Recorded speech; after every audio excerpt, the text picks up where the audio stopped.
Hello, my name is James Edward Radji IV.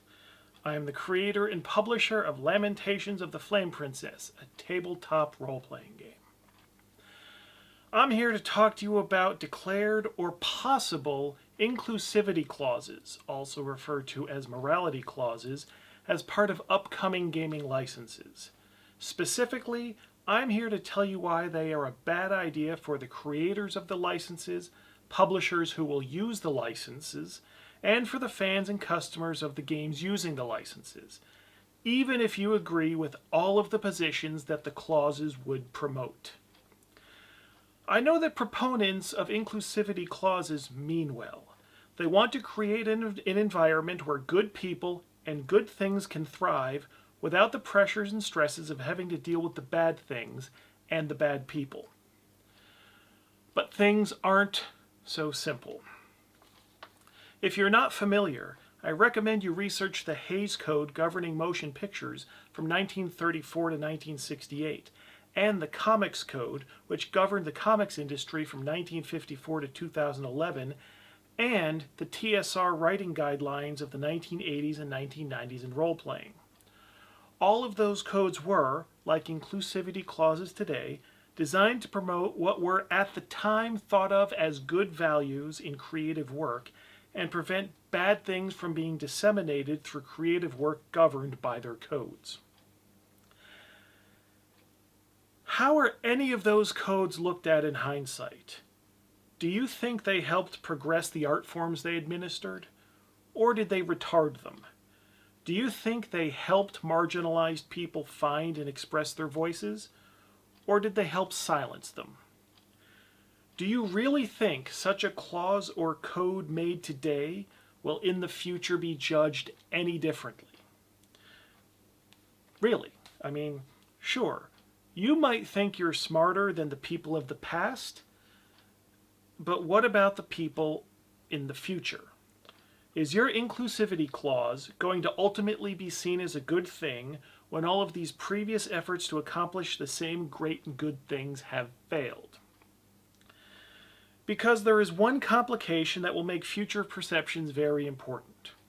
The current controversies and conversations about gaming licenses involve whether licenses are perpetual, whether they are revocable. How are you going to convince people to adopt a new license to invest all of their creativity and their business investment and livelihood into without addressing whether the license is revocable? And if you do what is largely right now considered the good thing and make your new license irrevocable, then whatever you specify in any inclusivity or morality clause, that's forever. Are you really up to the task of defining that? I mean, not even for all time, but more realistically, for the next 5, 10, 20 years. You don't know which way the winds are going to blow.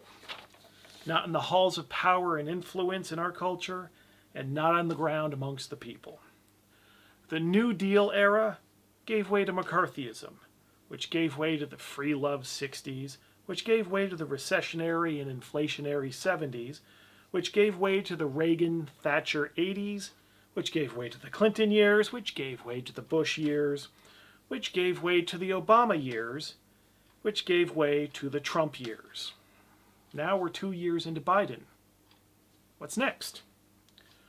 What do you do if Ron DeSantis, with his Stop Woke policies and his OK Groomer supporters, win in the next U.S. election? What happens to your license and administration if not only political power but the cultural zeitgeist become more conservative? How would you feel if your inclusivity clauses in your irrevocable licenses are used to protect the sensibilities of the most white Christian regressive class? And as it turns out, your customers might support this. Do you really think such a thing is impossible over just a few years' time, given the history of the last century?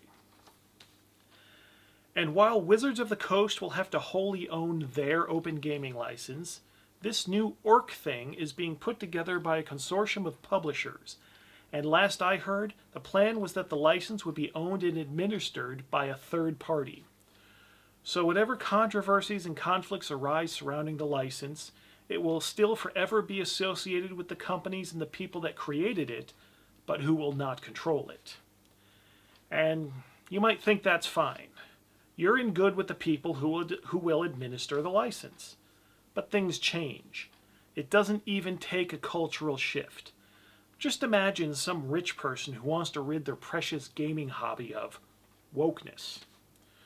You don't think that there's an Elon Musk type out there willing to burn a fortune to fix gaming the way Musk wanted to with Twitter?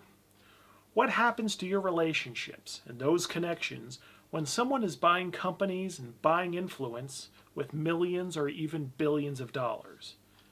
Do you really think such a thing is impossible given the history of just this past year? Do you think the presence of an inclusivity or morality clause in a license is more or less likely to trigger such a situation? But even without cultural shifts or billionaires enforcing their will, I believe these clauses will be publicity and administrative nightmares for anyone implementing them. If you implement these inclusivity/morality clauses, you are setting yourself up to be the arbiter of what exactly is racist, what exactly is sexist, what is exactly transphobic. You get to tell activists, no, we don't think that is really racist, we're not taking any action. Or you get to tell publishers to destroy their work because they've done a bad thing.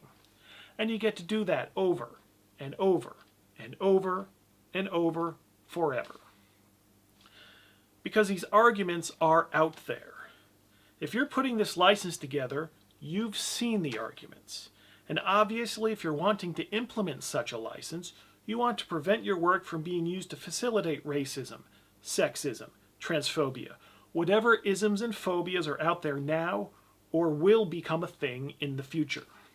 But you know, and you absolutely know, that there are people out there who have definitions of these things that are far more expansive than that of the general public, or more expansive than your personal definition.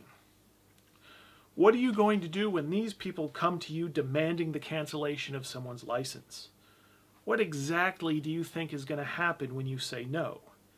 And you're going to have to say no to these complaints at some point or another, aren't you? Is this a mess you really want to deal with? What about the other side? The people who will get their licenses canceled, who will have to go through the hardship of destroying work they believe in and have invested in. You don't think they're going to make noise? You don't think there will be a loud and active community to take their side? What do you do if the good and progressive thing to enforce is contrary to what the larger population thinks is okay? Our classic conceptions of elves and dwarves and evil orcs and such, are they evidence of white supremacy? Are they evidence of bioessentialism in gaming? Or are they classic fantasy tropes that all should be able to enjoy? Do you want to own the final say in that controversy?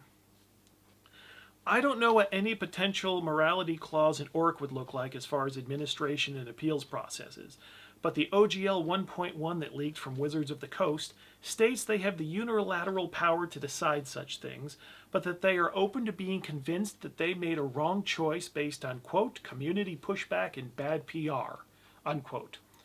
They're inviting Twitter mobs to influence them. Why would anyone think that this was a good idea? And it only gets more complicated the more you look at it. A lack of diversity in a work is sometimes cited as racist, sexist, etc., all on its own. But writing outside of your demographic can also be considered insensitive or appropriation. You know this is a thing, and you know by implementing an inclusivity/morality clause, you are inviting people to use you to enforce their thinking on the matter. How much of this do you really think is your job to decide for everyone else? How will your inclusivity clause work for statements or actions outside of the actual products? If someone says something against popular opinion on Twitter, if despicable statements 5, 10, 20 years ago were unearthed, if someone takes a picture with a person deeply unpopular with much of the community? What are you going to do when people come to you with this proof of transgression against inclusivity and demand you do something with their license? How do you judge this? And again, is all the blowback from every individual judgment that gets directed at you something that is productive for you to deal with? What do you do if there's another competing license out there with an inclusivity clause and they decide to enforce something that you've passed on? Do you want the publicity of not fighting racism, etc., as well as your competitor? How do you navigate that without your hand being forced? What about retroactivity? I'm going to get ridiculous here, with this example, but I'm sure you'll get my gist. Let's say some, very popular, lauded RPG writer goes all Kanye West tomorrow, and they make part of their new Hitler-loving brand their little pet pug dog. Let's say that pugs become the new dog whistle, if you will, for the bad people class because of it. Sure, at that point you might want to police new instances of pug-related gaming material for your license. But what happens when people start complaining about prior pug material released under your license? Or released not under your license by someone that's also using your license now for other things? How are you going to enforce that, or not enforce that, with a minimum of uproar and headache? We're starting to get ridiculous now, but the point is there are an infinite number of edge cases for people to get very invested in, and very invested in you as license manager being on their side. There is no way for you to maneuver through these controversies in a way that doesn't get their shit all over you. This is what inclusivity clauses will get you. Again, even if you somehow perfectly craft and word it for today's cultural environment, the only constant about the cultural environment is that it changes. Never mind who exactly the person will be that is in charge of making the decisions. I would think nobody in their right mind would want that responsibility once all of the edge cases show up in their inbox. And I wouldn't really trust anyone who really wants the job. I mean, would you? And then there's one final argument, and it's the one that I think would be least sympathetic to the people putting these licenses together, but I do think it is a useful practical argument. Varg Vikernes is the perfect boogeyman for both gaming and heavy metal. He's not an edge case. There is no question that his views and his actions are reprehensible. Yet here he is, in the shadows of the two scenes I care most about, and, he's published a role-playing game. So, can any of you say, off the top of your head, without looking it up, whether or not he used any sort of license in publishing his game? The OGL? Creative Commons? Nazi free use license? I don't know what's out there. Any damn thing. Do you know? If you don't know if the actual worst verifiable example has used a license, what in the world is any of this even about in the first place? If he has used a license, how has that fact affected anyone? Anyone at all? Is anyone associating him right now with anyone that created or also uses that license? Is anyone currently using the OGL somehow bound or associated with anyone else using the OGL? I don't get the purpose of this at all. And if he hasn't used any license in his game, well, how has that stopped him from doing exactly what he wants to do? Has any victory over racism or racists been won because he is using a different way of rolling the dice in his game than you use in yours? What exactly is trying to be accomplished through an inclusivity license? So, yeah. To wrap up, I will again state that I expect any inclusivity or moralities clauses will have no practical benefits for anyone implementing or using them, but they will create conflict and controversies. Are these controversies being connected to your companies, having created these clauses, going to improve the performance of your businesses? Are they going to facilitate a welcoming atmosphere for potential new players or customers, or in convincing new publishers to use the license? Are these controversies going to improve the quality of conversations online? Are these controversies going to do anything to protect the people these clauses are in place to protect in the first place? I think the answer to all of these questions is no. I think we should leave political and moral questions about creative content to the individual creators to navigate with the public, and not create choke points for some to enforce their views upon others. So, thank you for listening. But now,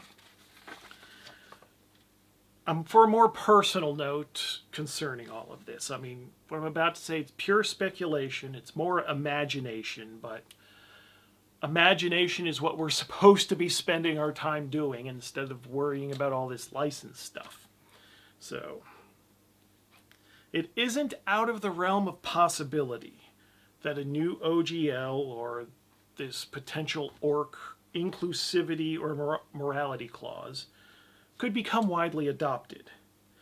What if it became an industry standard?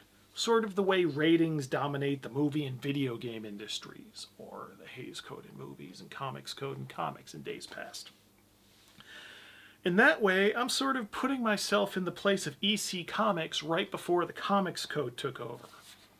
It's not good. And just for a minute, let me talk about this book, Blood in the Chocolate. It was released in December 2016, and in the summer of 2017, it won a Gold Emmy Award for Best Adventure.